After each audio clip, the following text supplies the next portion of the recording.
Bom dia a todos.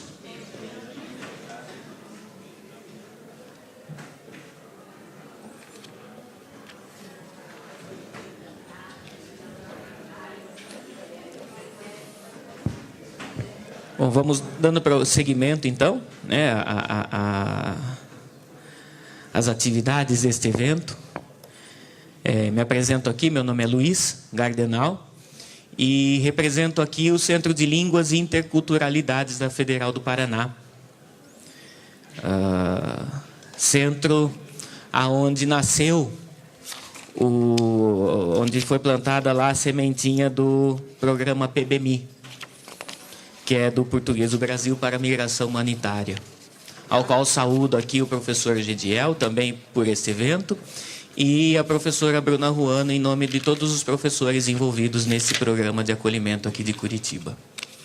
Por que estou aqui? Para receber a professora, que tem a professora doutora Lúcia Barbosa, que veio de lá de Brasília, veio aqui para Curitiba, estava muito calor lá em Brasília, chegou com chuva ontem, tempo ameno, né, professora? Isso, sol. E aí, sabendo da vinda da professora, nós lá do curso de letras já puxamos a professora uns minutos, que nos deu, né, nos presenteou com algumas falas a respeito do curso de português para estrangeiros lá da instituição, da UNB. E não poderia deixar de acompanhar, então, a professora e ouvir a fala do dia de hoje, no intuito de observar como que são feitas ações parecidas em outros locais. No final da fala da professora, vamos recolher perguntas de quem, né, da plateia. E, a partir de agora, eu passo a fala para a professora, né? Só fazendo uma breve introdução aqui, a professora também ela é coordenadora do NEP, Núcleo de Ensino e Pesquisa em Português para Estrangeiros. E também atua no programa ProAcolher, que é Português como Língua Estrangeira, dentro desse módulo de acolhimento. Tá? Então, professora, seja muito bem-vinda, é uma grande satisfação tê-la conosco. E aí eu vou ficar lá no cantinho, a professora vai dando o sinal, eu vou mudando lá os slides para a professora, tá ok? Obrigada. Eu quero agradecer enormemente a gentileza do professor Luiz Gardenal, que vai me dar um amparo aqui. Não é? Não posso deixar de agradecer a acolhida, a hospitalidade, já que desde ontem nós estamos falando em hospitalidade, não é? Do grupo daqui da UFPR, em especial do professor Gediel, que é o coordenador do programa Política Migratória e Universidade Brasileira, aqui na Federal do Paraná, e também coordenador, não é, da Cátedra Sérgio Vieira de Mello. Igualmente, eu quero agradecer a professora Bruna Ruano, que, como bem disse o professor Luiz, iniciou, não é, provocou este movimento, não é, do português para imigrantes e refugiados. E eu conheço a professora há algum tempo, a partir de atividades, de encontros, enfim, da Sociedade Internacional de Professores de Português para Estrangeiro, a CIPRE, que é uma associação pequena, mas que tem desenvolvido trabalhos, pesquisas, enfim, reunido pessoas interessadas nessa área pouco valorizada ainda no Brasil. Quero agradecer e saudar com bastante entusiasmo, então, também a professora Marisa de Almeida, que é uma referência para nós também nesse contexto de ensino e pesquisa, ensino, aprendizagem, pesquisa, né, dessa área de português para estrangeiros. Não posso deixar de ressaltar aqui que depois da fala do Gabriel fica bem difícil, né, fazer qualquer coisa aqui nesse lugar que cause um impacto razoável, né? Porque o Gabriel realmente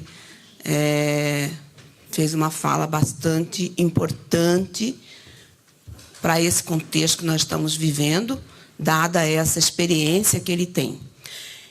Eu quero fazer um agradecimento bastante ainda voltado ao professor Gediel por ter contemplado a língua neste contexto, não é? A língua, ela não comparece nesses contextos. Ela não tem comparecido, ela não tinha comparecido ainda, não é? Vamos pensar assim. Então, a partir de agora, eu acho, professor Gediel, que a gente está inaugurando também a inserção, a importância, não é? Desse aspecto linguístico-cultural para que haja, de fato, inserção linguístico-cultural laboral dessas pessoas. Não é? Eu quero deixar bem marcado isso aí, porque eu sou dessa área há mais de 20 anos, então eu vejo que ela não é muito reconhecida, não tem sido muito reconhecida. E fico muito satisfeita, fico muito impressionada com esse movimento aqui na UFPR, nesse sentido. Saudar com muito vigor o professor Márcio, o nosso professor de Lyon, da Universidade de Lyon, o meu colega querido, caro, professor Leonardo Cavalcante, coordenador do Observatório de Migrações, da UNB, Observatório do Brasil, né? Nós temos um Observatório de Migrações no Brasil, e a UNB que o cedia, e é o professor Leonardo que o coordena. Muito obrigada a todos. Bom, em falando isso, eu vou pegar só um ganchinho dos últimos minutos da fala do Gabriel para dizer que eu fico muito à vontade de falar de estrangeiridade, né? Eu sou estrangeira em muitos lugares nesse país, aqui mesmo. Então, eu fico tranquila para falar dessa questão de ser estrangeiro, não ser estrangeiro. Em muitos lugares, eu não sou reconhecida, às vezes, como fazendo parte ou pretendendo fazer parte daquele lugar. Certo? Então, isso me toca absolutamente, de forma direta, pelo meu próprio pertencimento, né, como mulher negra nesse país. Quero deixar isso assim registrado, essa vinculação minha, né, essa minha descendência, faz de mim, provoca em mim, com certeza, sentimentos bastante importantes neste contexto de imigração, sobretudo pensando bastante fortemente na questão do nosso racismo institucional, não é? As pessoas negam isso neste contexto, inclusive. Eu me lembro muito bem, a gente prefere falar de xenofobia, quando, na verdade, a questão do racismo comparece com muita força nessa hora. Né? Porque quando nós falamos de xenofobia, nós estamos nos referindo a um preconceito, né, referente à estrangeiridade. E, como bem lembrou o professor Leonardo Cavalcante, recentemente, a gente não vê xenofobia, por exemplo, em relação a uma pessoa que venha da Holanda, da França, não é? Mas a gente vê xenofobia, aí já não é mais, né? A gente, embora queira chamar assim, denominar dessa forma, nós vemos racismo explícito quando estamos diante de uma população de haitianos, né? Diante de uma população de congoleses, enfim. Então, eu fico bastante à vontade, neste lugar de estrangeiridade também. E aí, eu começo, então. Eu brinquei ontem lá na reitoria que eu levei uma alegria, né? Fui tomada por uma alegria de vir aqui e por um susto. Alegria porque, puxa, que legal, né? Nossa, o português, enfim, vai, né, comparece, muito obrigada. Eu falei, e um susto quando eu vi que eu não ia fazer parte de uma mesa, era uma conferência. Então, assim, é um misto de alegria e susto sempre. E ontem também, lá na reitoria, com os professores de português.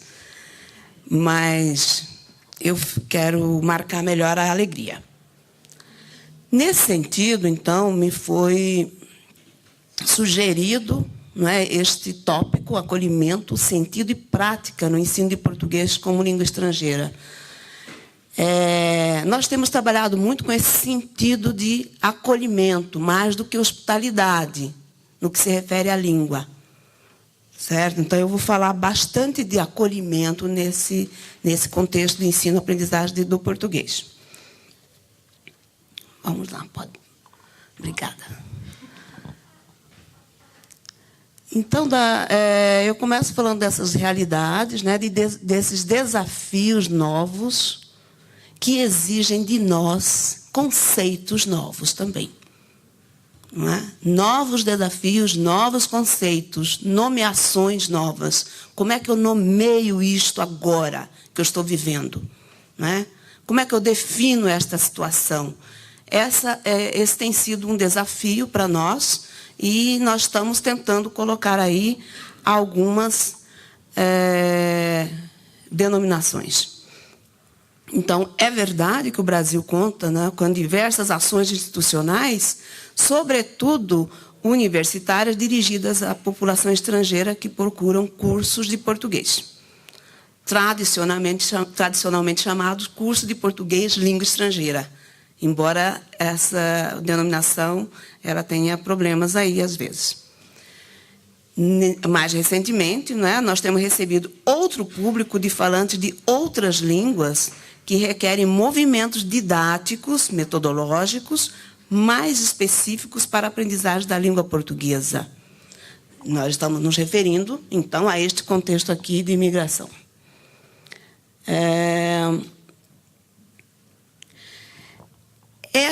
Esse novo contexto faz com que, ou exige que nós olhemos para trás para verificarmos que nomeações, então, nós vamos dar a isto que essa situação nova que a gente está vivendo.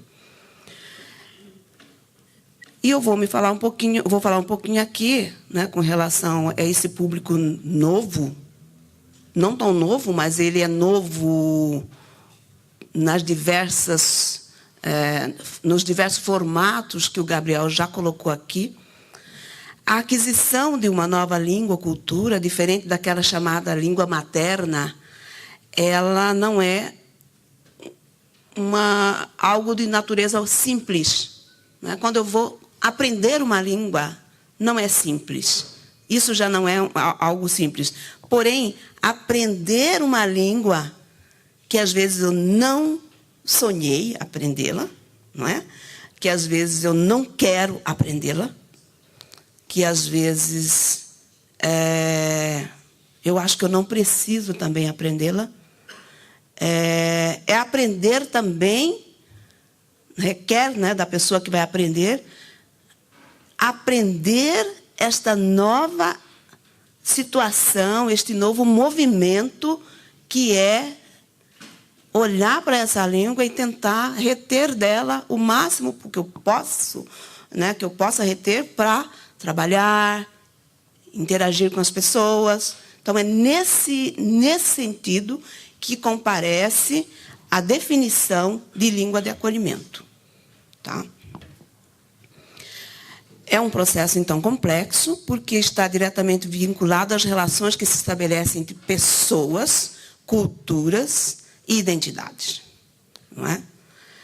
Aprender uma língua, então, é adentrar-se a outras mentalidades e, sobretudo, colocar em xeque nossas certezas, nossa capacidade de interpretar e compreender outras dimensões simbólicas diferentes das que estão relacionadas com a língua que falamos. Isso serve para nós, não é? Também, lógico. Então, essa relação aprendizagem, não é? Nela está instaurada a relação de alteridade. Né? Não dá para desvincular disso. Não é nenhuma novidade também o que eu estou falando aqui.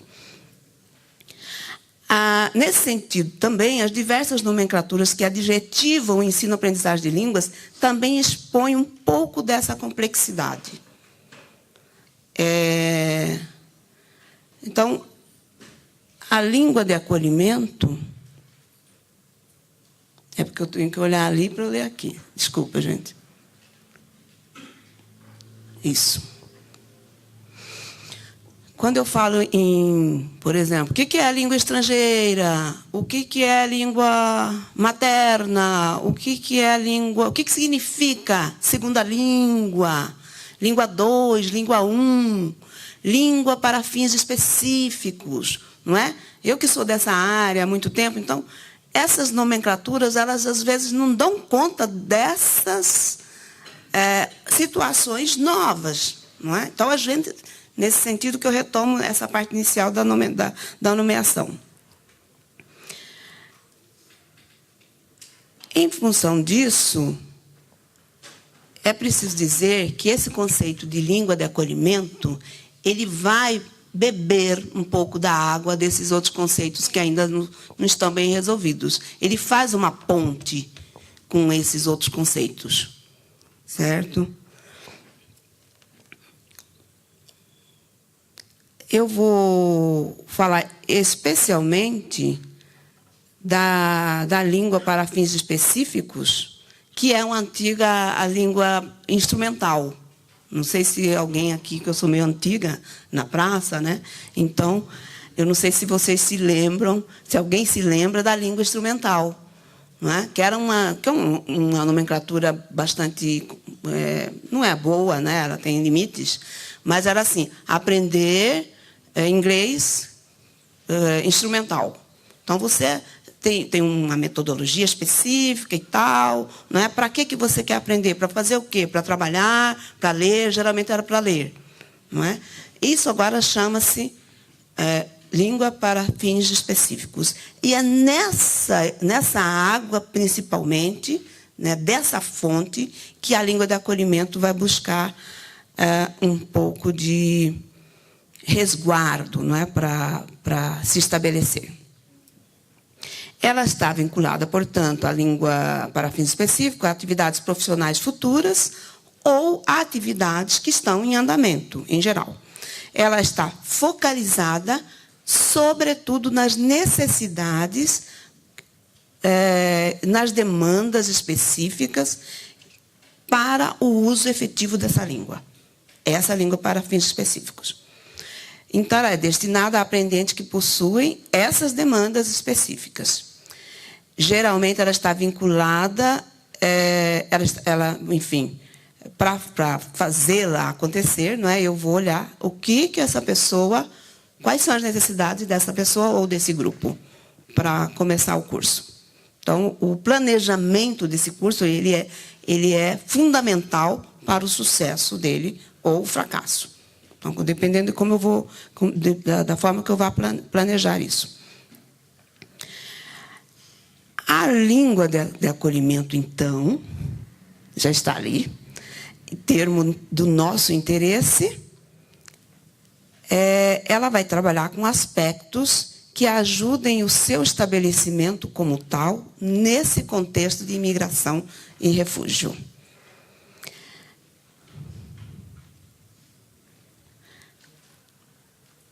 É ali mesmo.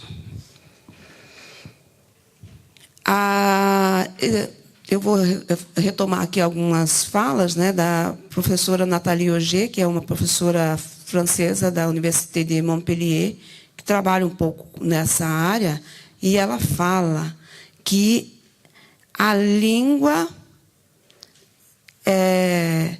precisa fazer o que ela chama de transculturalidade metodológica, nesse sentido, porque ela vai precisar percorrer todas essas outras nomenclaturas para ela chegar a esse lugar onde ela quer se estabelecer. Ou seja, acho que pode passar mais uma, depois eu vou... Não, volta, desculpe. Pode, obrigada.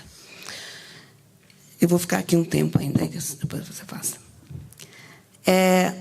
Também eu tomo aqui as pesquisas empreendidas por Hervé Adami, que é um professor francês também, sobre a aprendizagem do francês para imigrantes, que, segundo ele,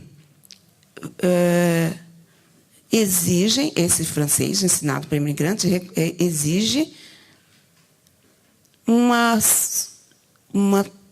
singularidade, né, de metodologia. Ele é diferente dos outros. E a gente sabe, tudo é diferente. Cada grupo é diferente. Lógico que é.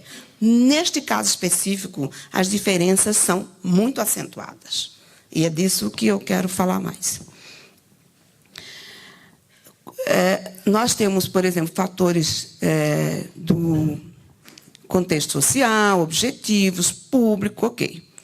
Mas, para esse grupo, a esses 3 fatores, a gente pode acrescentar um fator que é super importante, que é a urgência. Como é que eu trabalho com uma pessoa que tem urgência em aprender uma língua? Ela precisa dessa língua para hoje, para daqui a pouco. Não é para daqui a 6 meses. Ela não tem tempo. Esse curso não pode durar 6 meses. Porque ela não tem tempo. Essa é uma especificidade. O curso tem que ser rápido.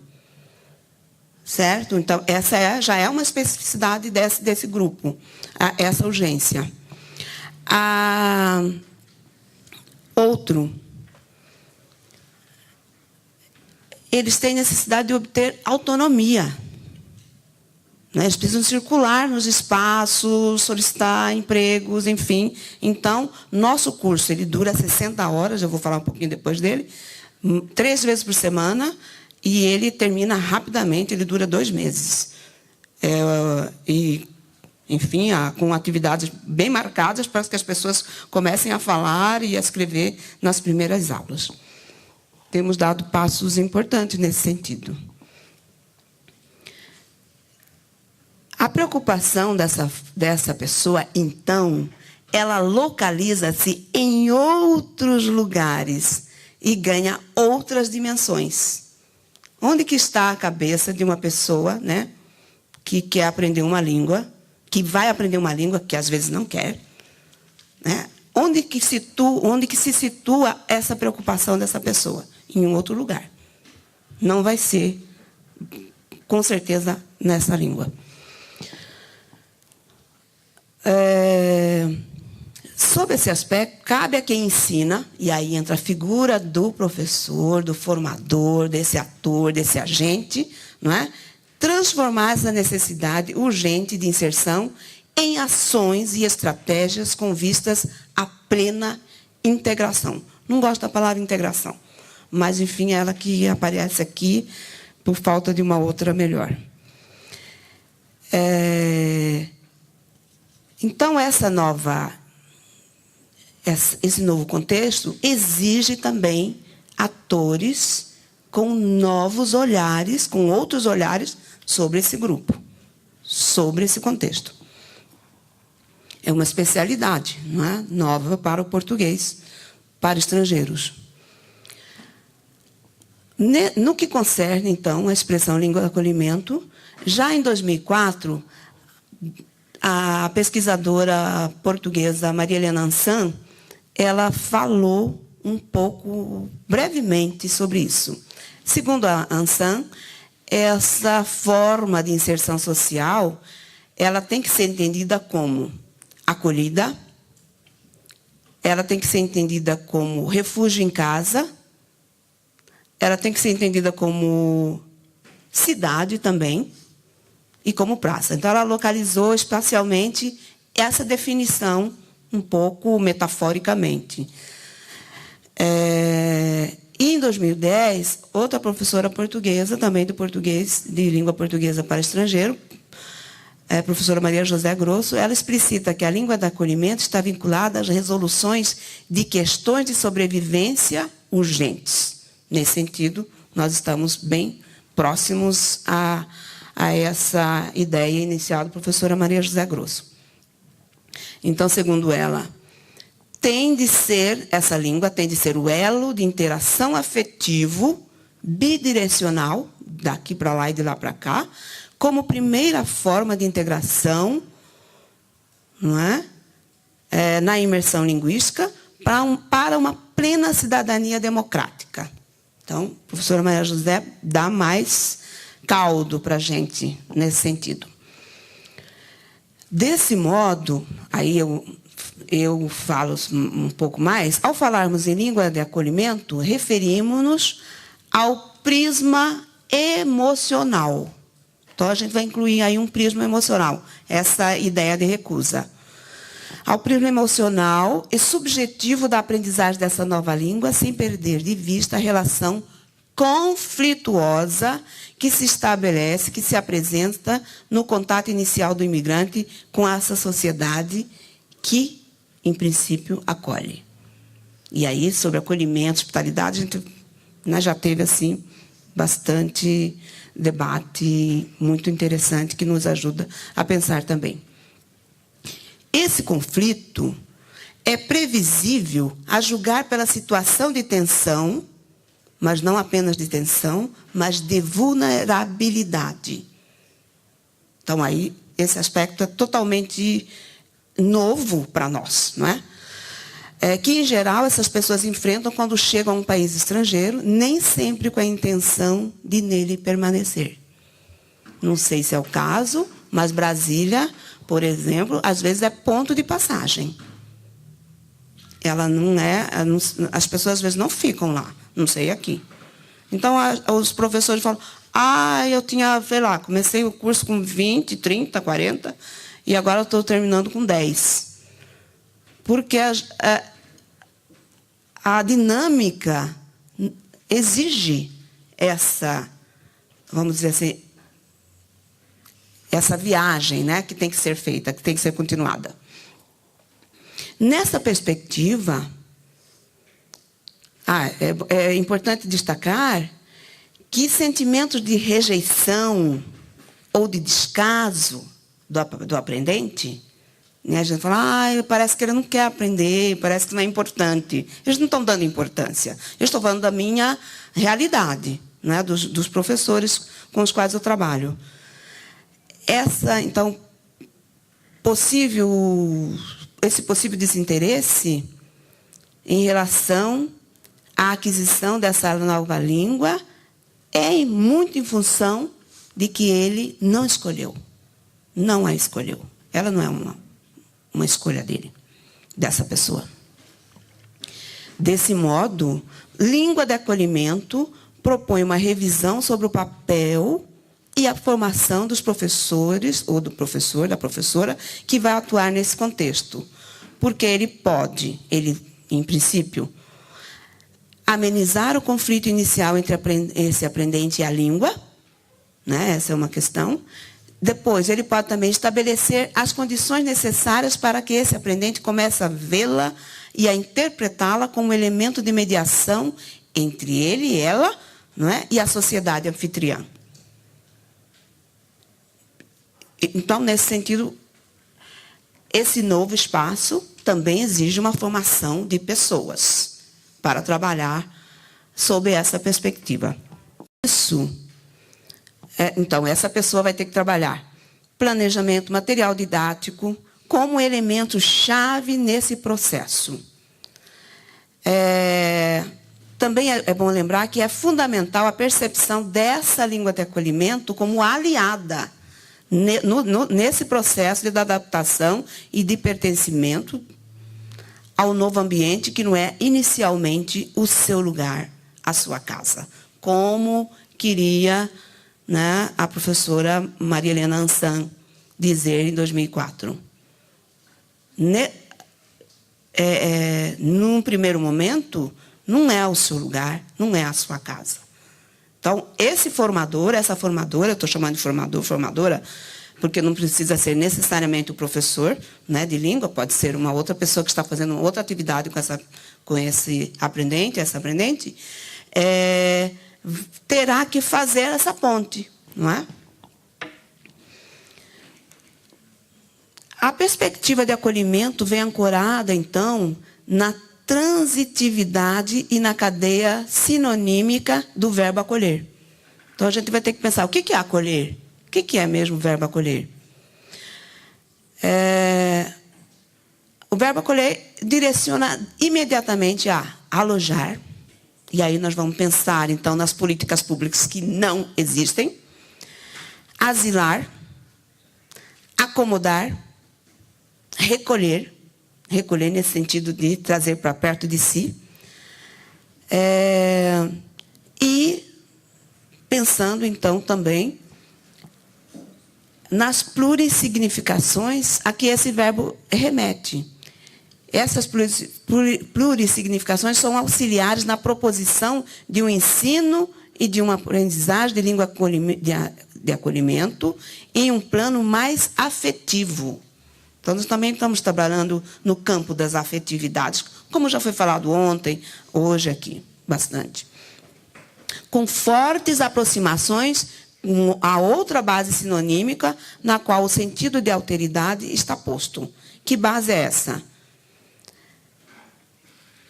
Essa base sinonímica ela se apoia às ações de aceitar, atender, ouvir.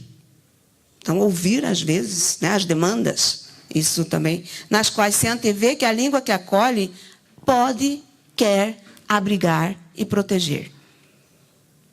Eu acho que isso é fundamental.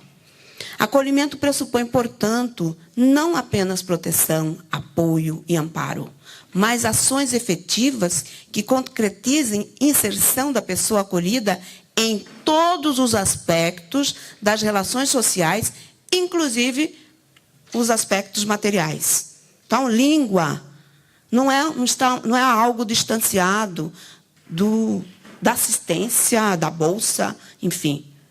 Ela tem que estar junto, não pode estar separado. Inclusive, assistência imediata, acesso à educação, tradução de documentos, por exemplo. Ao propor esse conceito, retomamos o sentido mais amplo resguardado por toda a língua-cultura como um elemento fundamental para a inserção linguística, sociocultural, laboral de quem está na condição de aprendente. Não dá para falar de uma inserção que se queira verdadeira sem essa passagem pela língua. Mas a língua também pensada dessa forma, né, como um lugar de bastante recusa também, mas também de afetividade. Né? Cabe a nós fazer isso. Aí, bom, isso é língua de acolhimento. Novos contextos, novas práticas. Eu quero falar, então, já falei da formação. Pode passar, por favor. Não é? Da prática. Então, a nossa prática lá, levando em consideração essas reflexões que a gente tem feito, o NEP, Núcleo de Ensino e Pesquisa em Português para Estrangeiros, era um antigo programa PEPFOL, Programa de Extensão de Português para Falantes de Outras Línguas, que, em 2018, vai completar 30 anos de existência. Hoje, ele é um núcleo do departamento ao qual eu pertenço. Ele tem um público majoritariamente de diplomatas, formado pela diplomacia que está instalada em Brasília. Né? Então, nesse lugar, nesse núcleo do qual eu sou coordenadora, eu inseri esse projeto, que é um projeto de pesquisa, é bom que se diga que é projeto de pesquisa, ProAcolher, que é Português para Estrangeiros, Língua, Cultura e Acolhimento em Contexto de Imigração e Refúgio. Tá? Esse projeto está ligado ao meu grupo de pesquisa, que se chama tem um apelido de Lincure, Língua, Cultura, Representação, é um grupo de pesquisa registrado no CNPq, e ele, então, faz parte das pesquisas que eu estou empreendendo em 2 programas de pós-graduação. O programa de pós-graduação em Linguística Aplicada, que é na Universidade de Brasília, e o programa de pós-graduação em Linguística, que é da Universidade Federal de São Carlos, onde eu trabalhei por quase 20 anos. E trabalho como professora colaboradora nesse programa. Nesse projeto está inserido um doutoramento, que finaliza agora em março, um mestrado e 2 iniciações científicas que finalizaram, que trabalharam a presença de crianças estrangeiras, crianças e jovens estrangeiras, nas escolas públicas do DF, do Distrito Federal. Essas 2 iniciações científicas já foram finalizadas agora, por esses dias. Eu tive também 5 bolsas de graduação para trabalhar num bairro bastante periférico, que em Brasília não é bairro, é uma cidade satélite, né, que se chama Paranoá, que é uma cidade satélite longínqua, não tão longínqua como outras, mas ela é longínqua, afastada, e nós tivemos lá um grupo de haitianos aprendendo português durante 4 meses conosco. Nós íamos até lá, foi a primeira vez que nós nos deslocamos para fazer o curso em outro lugar. Esse projeto foi financiado, obteve agora, esses dias, um financiamento da Fundação de Apoio à Pesquisa do Distrito Federal, que é um projeto que vai fazer um pouco esse mapeamento das ações que existem em Brasília no que concerne, sobretudo, ao ensino do português. Porque há muitas ações, há várias ações. Pode passar, por favor. Então, da prática. As características dos cursos, dos aprendentes desse curso. Então, nós atendemos um grupo pequeno, cada vez, umas 50 pessoas, em média, em cada semestre, em cada trimestre, bimestre, enfim. Depende da demanda. Eu contei, nós temos 23 nacionalidades. Então, a heterogeneidade marcada, né, totalmente. 98% pertencente ao sexo masculino. As mulheres estão apagadas nesse contexto, e a gente vai ter que pensar nisso também. Não é? A faixa etária varia de 15 a 58 anos. Porque nós tivemos agora, recentemente, a chegada de um jovem de 15 anos, paquistanês, que veio sozinho para o Brasil. Ele migrou sozinho como adulto, com passaporte de adulto, porque ele é muito alto e tal. Depois vamos ver uma foto dele e aí vocês vão perceber como que ele passou pela fronteira como adulto, e depois fomos ver que ele é menor de idade. Os cursos são noturnos, a carga horária é de 60 horas, já falei aqui, 3 vezes por semana, 2 horas aula. E nós temos feito um mutirão. Pode passar, por favor? Obrigada. Temos feito mutirões para, por exemplo, fazer currículo vitae deles. Então, fizemos um recentemente, acho que compareceram umas 50 pessoas para ajudar a elaborar o currículo vitae de cada pessoa que estava matriculada no curso. Foi um movimento bem bacana. Com relação também à formação de professores, a semana passada, eu ministrei uma oficina de formação de voluntários que trabalham com português para estrangeiros. Então, quem que eu considero voluntário? Geralmente, pessoas que não têm formação para trabalhar nessa área. E estão trabalhando. Então, nós demos 2 dias de formação, 2 dias inteiros, e abrimos 50 vagas, até pelo espaço físico que a gente tinha disponível, e compareceram 42 pessoas, de diferentes lugares do Distrito Federal. E aí nós temos alguns desafios, né, que estão colocados. Nós temos que contribuir para a formação teórica e prática desses agentes. Temos que evidenciar a especificidade desse ensino, é o que eu estou fazendo um pouco hoje aqui. Nós temos que discutir ações para a gestão de especificidade dessas demandas. Não podemos ficar só no ensino-aprendizagem da língua. Isso exige de nós outros movimentos. Nós vamos ter que elaborar planejamentos, níveis de ensino, avaliação, carga horária mínima do curso e produção de material didático. Quando a gente fala em avaliação, aí a gente fala, não, mas como assim? Vai fazer prova com eles e tal? Eles exigem de vizinhos. Eles são muito barulhentos, eles não sei o quê. Ah, olha só, entende? Quer dizer, aí eu tenho que ir lá, conversar com os vizinhos, conversar com a minha família. Olha, vocês precisam conversar com eles, não é? Estabelecer formas de aproximação, porque as pessoas não querem. Quem são os haitianos?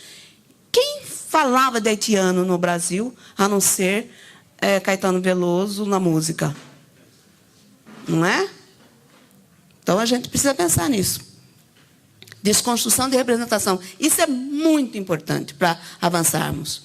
E aí, dentro disso, não é?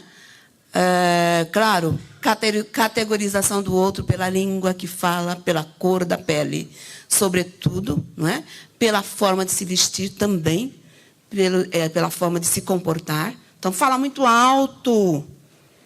Não é? Não é que a pessoa fala muito alto, é que quando ela fala, me incomoda. Aquela língua que eu não conheço, que não tem nem, para alguns, ela não é nem língua. Certo? Então, a gente vai ter que conversar sobre isso com as pessoas também. E aí, claro, combate ao racismo. E revestido de xenofobia, conforme eu falei. Vamos lá, está terminando o meu tempo, não é? Luiz, pode passar, por favor. Obrigada. Eu trouxe essa letra aqui do Sonho Imigrante, não sei se vocês conhecem, do Milton Nascimento e Fernando Brant. Ela é um pouco romântica, mas eu acho que ela nos ajuda a pensar alguma coisa em relação a tudo que nós falamos aqui. Ontem, hoje e amanhã, com certeza. A terra do sonho é distante e seu nome é Brasil. Estão fazendo referência aos primeiros imigrantes, né, que aqui chegaram. Plantarei a minha vida debaixo do céu anil. Então, a representação do Brasil como um lugar, né, de sol pleno, né, de sol pleno, do céu anil, que a gente está tendo aqui. E aí, entre parênteses, tem os nomes dos países: Itália, a Alemanha, Ucrânia, nesses parênteses aí que a gente pode substituir por outros lugares hoje também, não é? Talvez nunca mais eu veja minha terra natal. E aqueles flashes do filme, não é? Do cineasta que aqui esteve,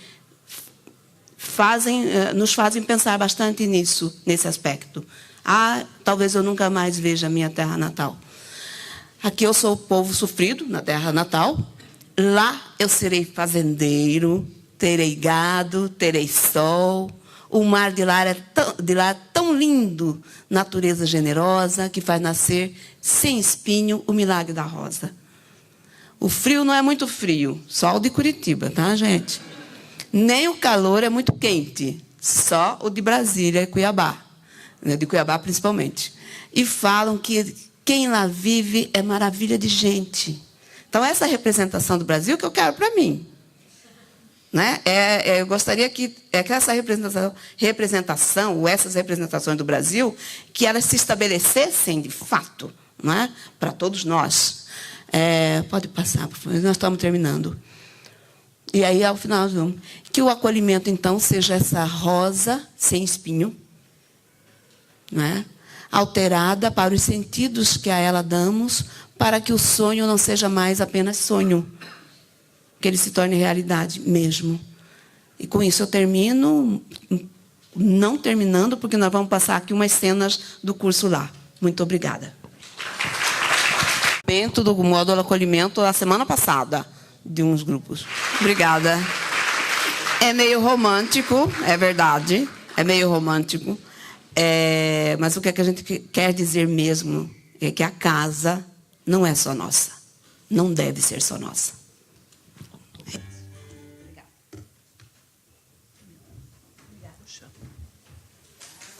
Obrigado.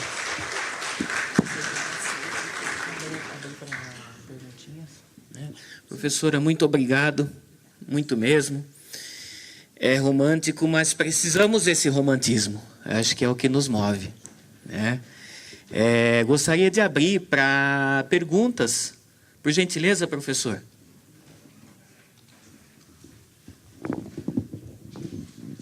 Bom, eu queria agradecer à professora Lúcia.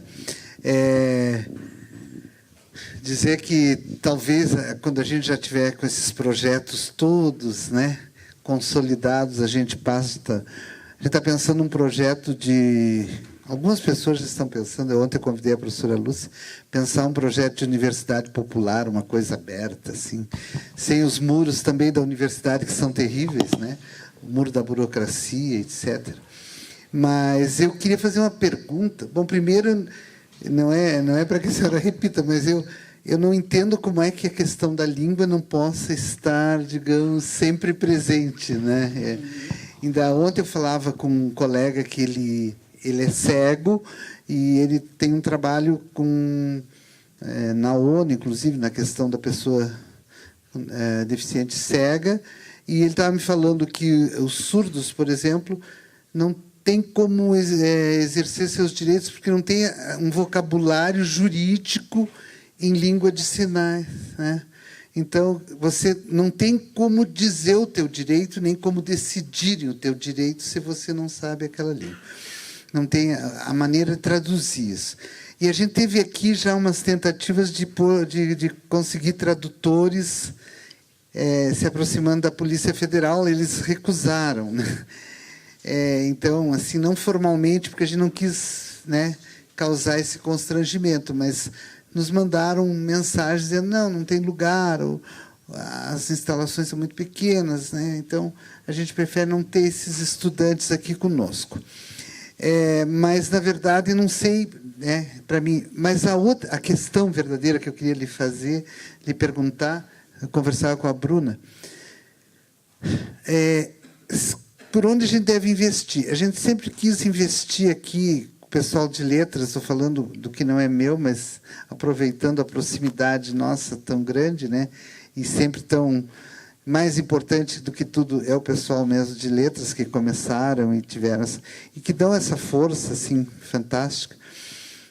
Como a gente replicar, reproduzir, aumentar o número de pessoas habilitadas a trabalhar com português para estrangeiros. Porque a gente também tem tentado se aproximar da escola. E a escola também é um lugar cheio de muro, né? Então, e a gente tem tentado, mas vamos continuar tentando. Mas, enquanto isso, como que a gente poderia, talvez, ampliar esse trabalho, ocupando espaços, talvez, de uma formação e de uma participação já, assim, de pessoas que já estão nos espaços em que as políticas públicas são efetivadas, enfim, em que os migrantes e refugiados procuram. Uma ideia agora que eu tive, mas que eu estou tentando, ainda não deu certo, mas vai dar certo, é a Escola da Magistratura do Trabalho. Eles talvez topem fazer um curso de tradutores, e aí com português, como é que é? Eu fiz... Aqui era muito comum fazer português jurídico, francês jurídico, italiano jurídico, inglês, instrumental. Agora é para os... Isso, talvez com aprofundamento no vocabulário usado na justiça. Seria interessante. Acho que essa é uma saída. Então, era isso que eu queria ler. Eu acho que uma forma, essa oficina que nós oferecemos a semana passada, e que compareceram 42 pessoas, muitas delas não ligadas à universidade, acho que a maioria, nos deu uma ideia interessante que a gente já começou a divulgar. Fazer oficinas itinerantes. Então, ver lá um grupo que esteja querendo essa formação e a gente se desloca e vai. Sabe, se não puder ir 3 pessoas, se puderem ir 3 pessoas, vão 2, né? Ou vai, enfim, 1, fica lá 2 dias, 3, faz uma oficina. Eu acho que nós estamos precisando fazer isso. Isso é deslocamento, não é? Isso é deslocamento. E as pessoas estão solicitando isso. A gente quer material didático. Nós vamos ensinar a fazer material didático, por exemplo. A gente quer fazer... Vamos fazer o que... replicar, né, essas ações. Eu acho que essa coisa da itinerância, aqui no Sul, por exemplo, já dá para ser feita. Nós já vamos para Goiás, final de novembro, fazer a primeira oficina itinerante. Porque está ali pertinho, né? 2 horas, 1h30, a gente está em Goiânia. Então, reunir as pessoas, os atores e atrizes, não é? A gente quer chamar também, enfim, os agentes, que estão atuando e trabalhar com eles 2 dias. Isso acho que é muito, muito importante, viu, Bruna? É que a gente, na verdade, nós somos também muito poucos, por enquanto. Por enquanto. A gente tem que trabalhar com otimismo também.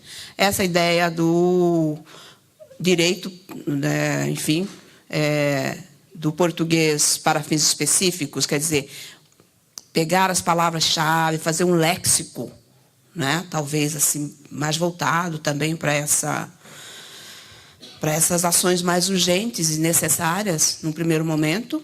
A UNB está com um projeto de fazer grupos de tradução, né? Uma colega minha de departamento, quer dizer, grupos de tradução mesmo, para ir auxiliar, para ir trabalhar com as pessoas. Acho que é um software também, não é? Então, precisa de um tradutor assim, assado, acessa o software e as pessoas vão. Não é um aplicativo. É um aplicativo que 2 professoras do meu departamento estão fazendo nesse sentido. Não sei se eu respondi, não era muito uma pergunta.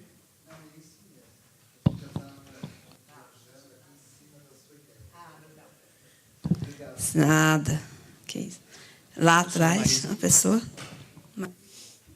Tem a Marisa, tem alguém, né? Está gravando, Marisa. Depois de ter ouvido você e botei óculos, tirar óculos e li de novo ali, realmente eu quero discordar que o acolhimento seja esta rosa sem espinho. Eu realmente não acredito. Ele não é. E não vai poder ser, sabe, Lúcia? Eu acho que não dá não ter o espinho. O que eu acho é que a gente precisa, e estou pensando muito na nossa realidade aqui, esse grupo que se formou, essa iniciativa que foi crescendo, que foi juntando outros departamentos, outras áreas do conhecimento, pensando nesta pessoa que nós estamos atendendo aqui, né? Mas eu acho que é o seguinte, apesar de não se poder livrar do espinho, eu acho que a gente não pode deixar de ter o sonho, né?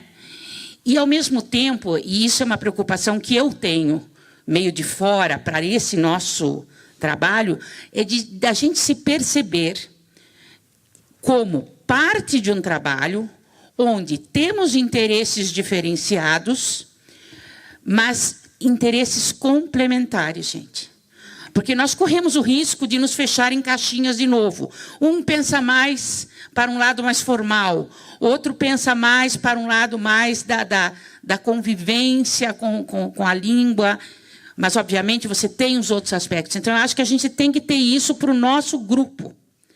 Eu gostaria de afirmar isso, de que, independentemente daquela veia que a gente tem mais forte, a gente perceba que isso é complementar, independentemente dos espinhos que a gente sonhe. Naquela coisa que comentei com você, Gabriel, de o outro, aquele que não eu, mas eu tanto. Então, mesmo que eu ache que não tem nada a ver comigo, há de haver, gente. Porque se a gente desistir do sonho, não vamos para frente. E se a gente se fechar em caixinha, nós vamos, de certa forma, voltar atrás nesse processo. Então, Lúcia, na verdade é assim, com espinho, sem espinho, eu sei que nós somos sonhadoras, isso vale a pena. Não é uma pergunta, né, Marisa? Não, a gente já... essa rosa sem espinho aí faz parte desse romantismo também, né? Mas, é claro, a gente precisa colocar a mão na massa, e a gente já faz isso. Precisamos de mais mãos. Então, bom dia. Parabéns, professora. É realmente emocionante de ter visto o trabalho de vocês, assim como o trabalho aqui feito, enfim, na Universidade Federal, mas... Está desligado?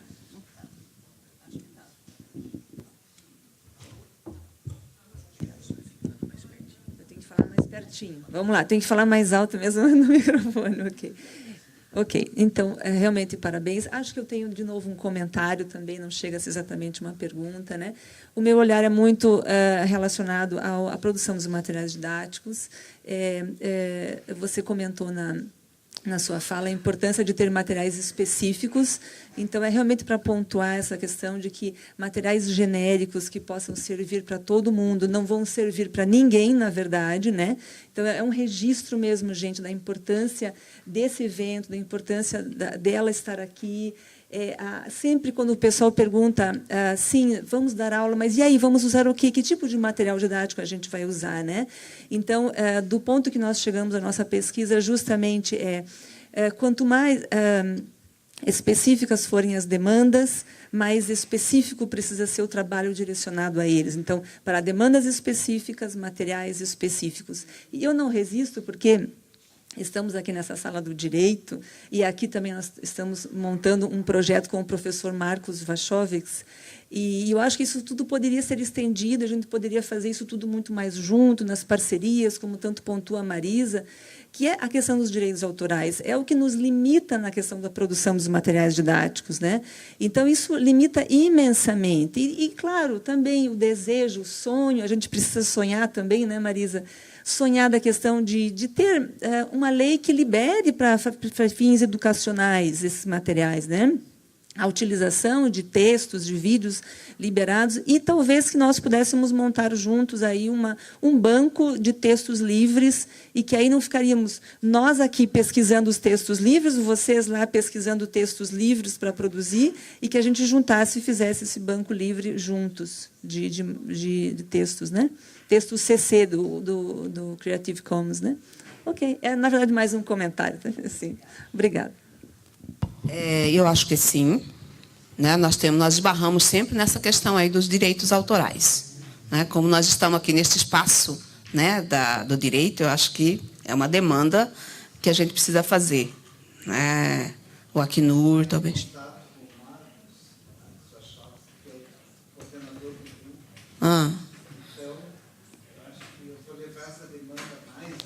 Certo. Quando você falou, Geliel, que você não entende por que a língua está fora, ela está porque ela não é reconhecida muito como lugar de pesquisa. Ela não tem sido reconhecida muito como este espaço de pesquisa também, entende? Então, por isso que eu falei que eu ficava bastante feliz, estou feliz, por ocupar esse espaço, não é, Bruna? Porque a língua não tem tido essa importância que eu acho que ela tem nesse processo fundamental. Bom dia, professora. Muito obrigada pelo aprendizado de hoje. Bom dia a todos. Eu me chamo Giovana Simão, sou professora da Faculdade de Arte do Paraná. E hoje é um campus, ela se tornou universidade com outros campi no estado. E ainda que eu seja formada em arte, o meu doutorado foi na sociologia, e aí eu sou representante da universidade por esse caráter da sociologia, ainda que eu pense que a arte não seja desvinculada dessas questões. Mas o que me chamou a atenção e que eu fiquei intrigada com a porcentagem de 90% de homens, onde estão as refugiadas?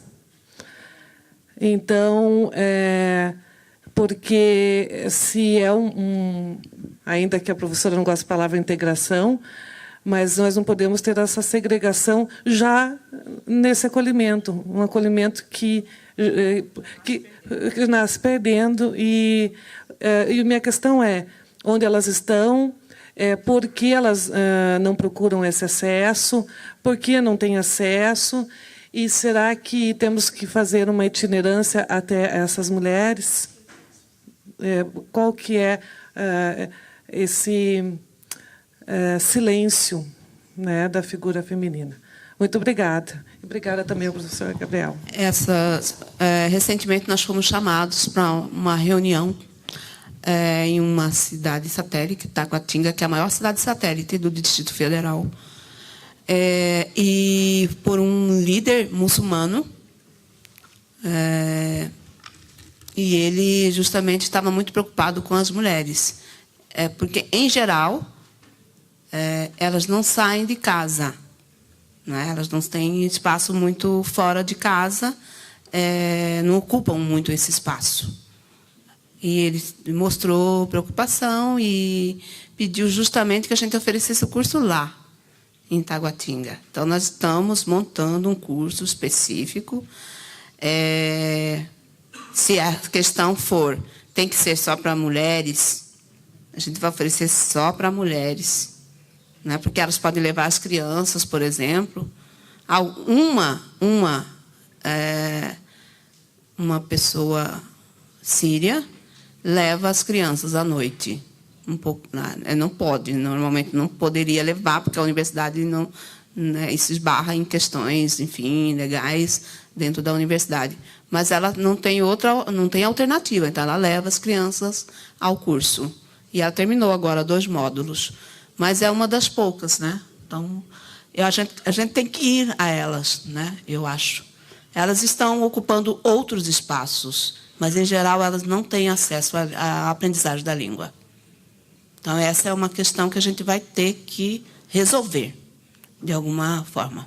Encontrar estratégias que também não interfiram, né, nessa outra realidade que nós não conhecemos também muito bem. Então, com muito cuidado, né, com seriedade que nós temos, chegar até esse público. Mais uma, então, por favor.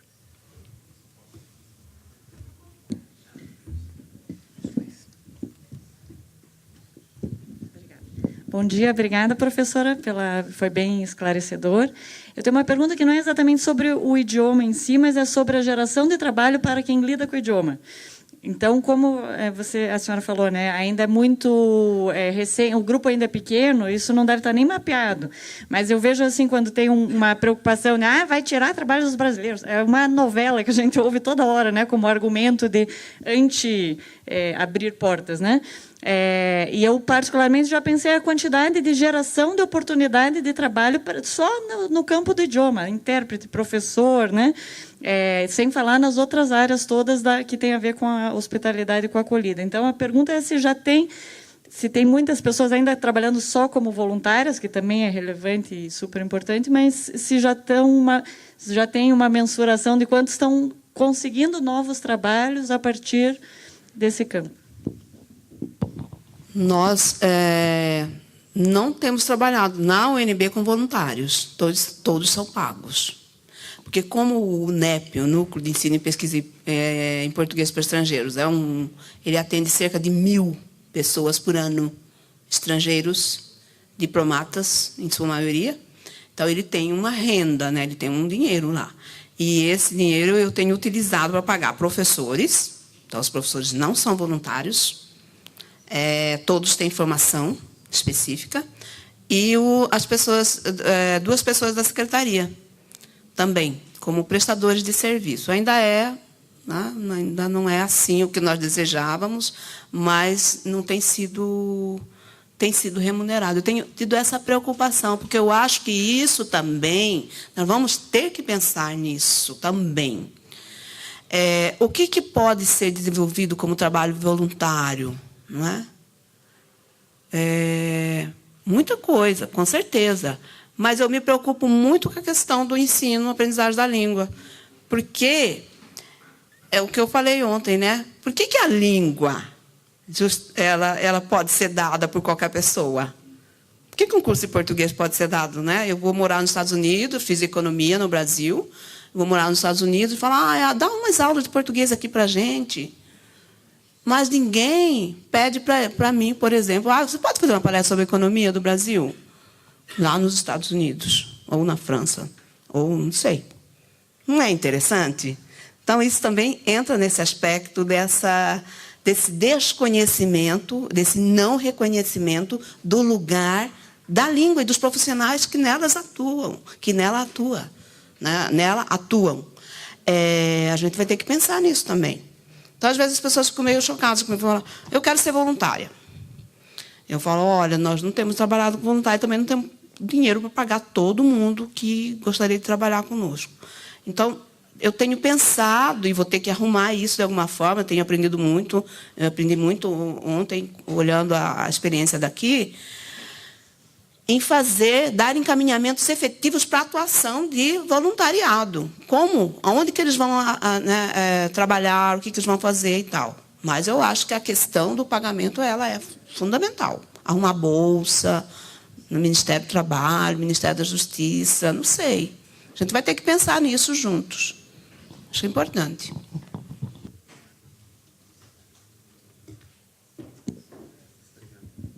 Professora Lúcia, prazer ouvi-la aqui.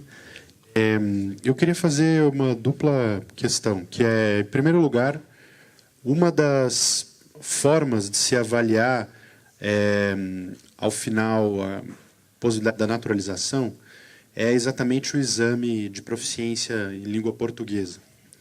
E, curiosamente, há uma discricionariedade tremenda assim, no modo de aplicação desse exame que, no limite, muitas vezes é executado pela própria Polícia Federal. Eu queria saber a sua opinião sobre isso. Eventualmente, contar com uma sugestão, porque eu acho que está tudo muito bem preparado para fazer uma proposta, eventualmente, para o secretário nacional, Beto Vasconcelos, amanhã. Essa é uma pergunta.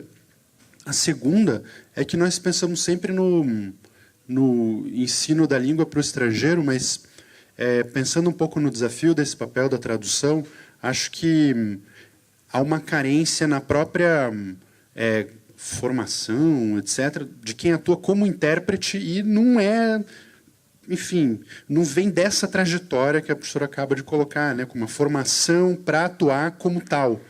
E aí, tradução e traição andam muito juntas, o que pode ser um problema para o solicitante.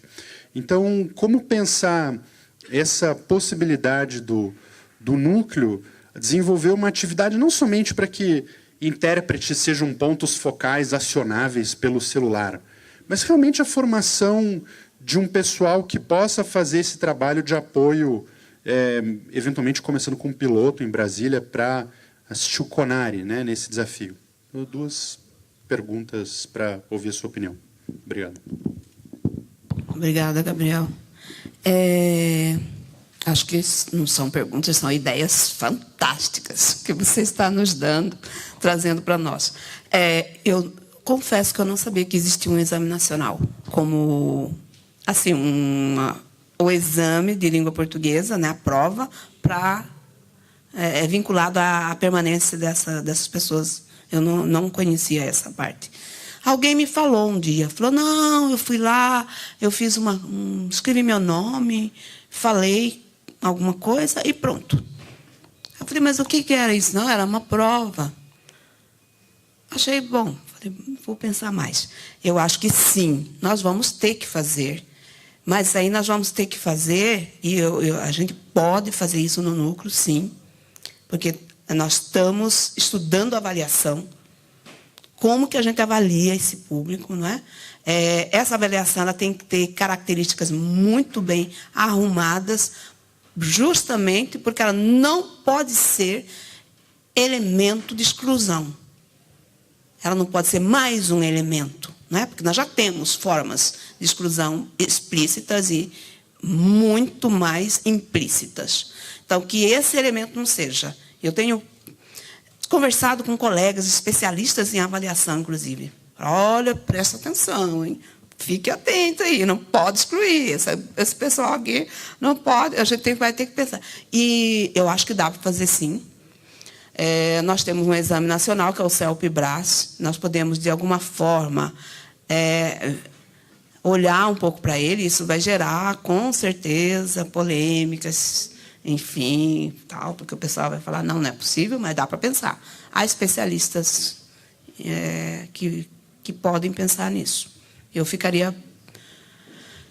fico esperançosa, assim, se, quem sabe, né, o Beto Vasconcelos, a Secretaria Nacional de Justiça, pensasse junto conosco em algo semelhante, com certeza. Com certeza tem que ser feita. Não é qualquer pessoa que pode traduzir. Porque a tradução, como você falou, ela pode ser traição também, não é? Então, se a pessoa ela não tem nenhum vínculo com esse debate, ela não está interessada, ela vai repleta dessas representações, estereótipos, medos, recusas, não é? Essa pessoa vai traduzir o quê? Para quem? Ao interesse de quem? Então, vamos ter que pensar nisso. Acho que... não sei se as duas professoras que estão propondo o aplicativo têm pensado nisso, né, Leonardo? Vamos sugerir a elas, porque elas são especialistas, né, em tradução. As duas. Mas eu acho que é uma boa sugestão. Fazer uma formação, né, de tradutores para essa finalidade. Com certeza. Eu agradeço essas sugestões importantes. Obrigada. Olá. Olá, professora, tudo bom? Bom dia a todo mundo.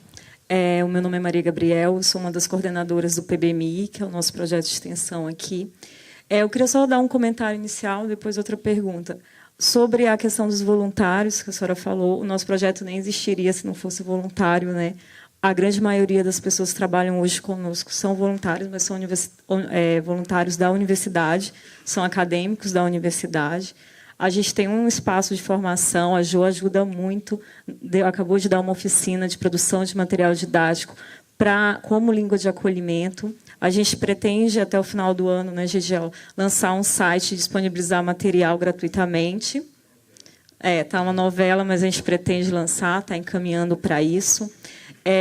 Não sei, eu acho que talvez uma das saídas seriam essas. Os próprios alunos da graduação, né, com acompanhamento para ministrar as aulas, como acontece no nosso programa. A outra questão que eu queria falar, na sua fala, a senhora falou sobre a ida na escola. A gente está em uma parceria, em conversa com a rede pública e com a rede estadual do Paraná, mas é um diálogo muito difícil, é uma proximidade muito complicada, e a gente tem toda essa preocupação em multiplicar o nosso trabalho, que esse trabalho seja um trabalho de pessoas especializadas. Para a gente também chega, como a gente tem uma página no Facebook, sempre voluntários, e sempre a gente tem a publicação de perguntar se a pessoa é formada em letras, qual formação ela tem, de explicar, né, que é um trabalho especializado. E eu queria saber se lá vocês têm algum avanço nesse sentido, de parceria com as redes públicas estaduais e municipais das escolas. Quando eu falei que a gente não trabalha com voluntários, estava pensando justamente nas aulas de português, né? E pensando também nesse processo de profissionalização, né, das pessoas que trabalham. Elas precisam ser remuneradas de alguma forma, né? Bom, então seria legal que todos os voluntários, por exemplo, pudessem ter bolsas, alunos de graduação. Isso seria importante, eu acho, na minha perspectiva. Essa a mim, me parece fundamental, tá? Se não, eu não me oponho a voluntário, eu não quero dar essa impressão. O que eu acho é que tem que passar por uma formação. Isso que vocês estão fazendo aqui. Não dá, não é, para fazer um serviço de voluntariado desconcertado. Que eu acho que isso não ocorre aqui. Eu vi o trabalho da Bruna em junho, nós apresentamos um trabalho juntos no mesmo simpósio, em um evento aqui em Ponta Grossa, e realmente eu vi que este voluntariado é ativo, importante, fundamental, né? E é assim que eu acho que tem que ser, mas tem que ter a formação. Como nós temos que fazer a formação para tradutor, entende? E às vezes a pessoa não acha que tenha que ter. Nós fizemos agora 42 pessoas, a maioria delas voluntárias, e parece que surtiu um efeito interessante, né, que vai ser, talvez, essa oficina itinerante. A outra questão que você colocou sobre a escola. É na escola que está a nossa maior dificuldade. Eu fiz um projeto, então, que era... como eu queria verificar também, né, só verificar o que é feito com as crianças nas escolas, com essas crianças e jovens. Só isso. Eu não queria ver o trabalho, não. Só que o professor ou a professora, coordenador e tal, diretor, diretora, respondesse um questionário dizendo: como é que vocês acolhem essas crianças? Quase 500 crianças nas escolas do DF o ano passado, 2014. Crianças e jovens falantes de outras línguas, a maioria delas dessa nova, que a gente poderia chamar, né, dessa nova imigração. Bom, nós mandamos o questionário para todas as escolas do DF. Não obtivemos resultados assim consideráveis. Mas eu sou uma pessoa insistente. Agora, eu já marquei uma audiência com o secretário de Educação do Distrito Federal, né? Para mostrar para ele, na verdade, o que isso traz para a escola, né? Para a gente entender esse cenário, e como que a gente tem que lidar com nesse novo acolhimento nas escolas, né? Como é que isso se dá? Acho que a gente vai ter que ver isso. Com certeza. E eu acredito na sensibilidade, porque as pessoas que estão, vamos dizer, ocupando esses cargos, às vezes elas nem sabem da existência dessa demanda, vamos dizer assim, né? O que eu tenho, às vezes, é gente ligando desesperadamente que chegou lá uma criança que não fala português. O que a gente faz? E eles têm que fazer uma prova de nivelamento para ver para onde que ela vai. Como é que você faz uma prova de nivelamento em português para saber para qual classe que essa pessoa vai, que essa criança vai, não é? Então eu falei: olha, temos que agir rápido e tal, vamos conversar, vou aí. Aí a pessoa, já desligou a comunicação, interrompeu a comunicação. Então é isso. Eu acho que nós vamos ter que agir também de forma cuidadosa e tal, mas vamos ter que falar com as pessoas que estão ocupando esses espaços, né, enfim, de secretários e tal. Com certeza, de forma urgente. E pensar em salas de acolhida, né? Salas de acolhimento, como existem em outros lugares. Salas específicas para acolher essas crianças. Uma ideia. Pode pensar em outras possibilidades. Alô? Muito obrigado pela participação. Eu fiz aqui enquanto a professora falava, enquanto a apresentação se dava, né? Então, questões aqui que realmente tocaram, inclusive particularmente falando, né? Então, a primeira questão foi o reconhecimento das línguas neste projeto, e eu coloquei aqui, não só neste, acho que os profissionais das línguas e línguas estrangeiras estão passando por um momento de reconhecimento geral, com relação, inclusive, a programas como os Idiomas Sem Fronteiras, internacionalização das instituições, e nessa questão aqui de acolhimento também. A professora também abordou questões de acolhimentos, trouxe aqui que novos desafios geram novos conceitos. E na fala da professora ontem também, a professora nos disse que essas ideias se tornam projetos políticos e que devem ser levados adiante. A professora também passou aí pela área de teorias de aquisição de língua estrangeira ou segunda língua. E aí foi a parte que me marcou mais, uma vez que eu acredito que os senhores aqui devem conhecer, ou já ter passado pela experiência de alguém que estudou numa escola, ou comentários, poxa vida, eu estudo inglês faz 4 anos, mas eu não consigo falar, ou eu estudo espanhol faz tantos anos, eu não consigo, né? E imagina uma pessoa que não está motivada, né? Que ela é obrigada a aprender aquele idioma para ser melhor inserida em um contexto.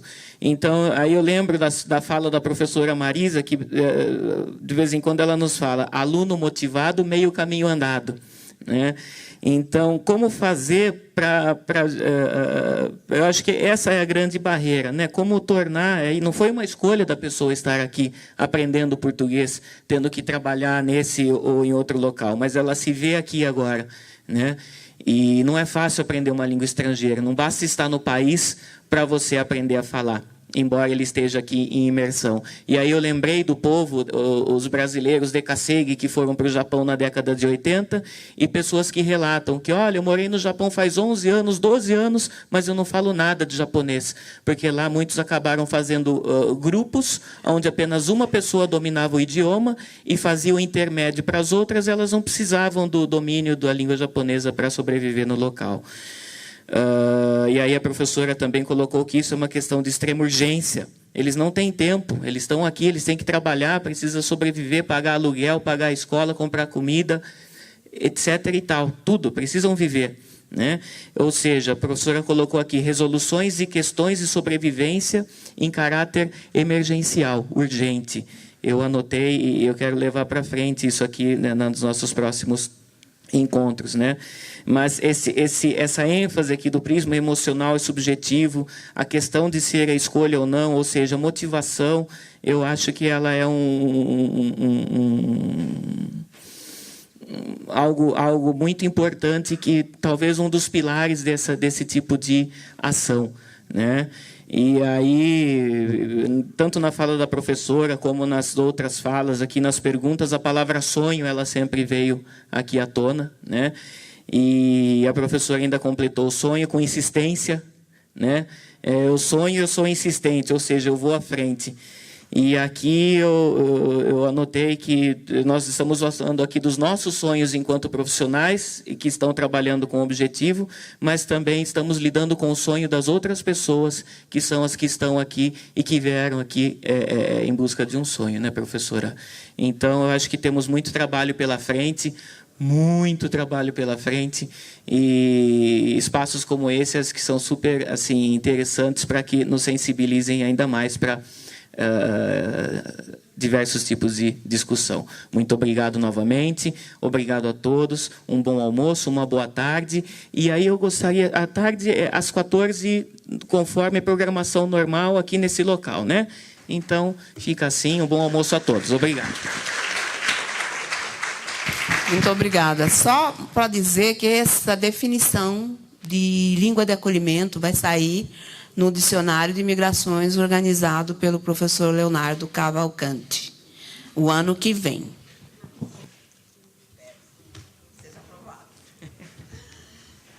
Obrigado, professora.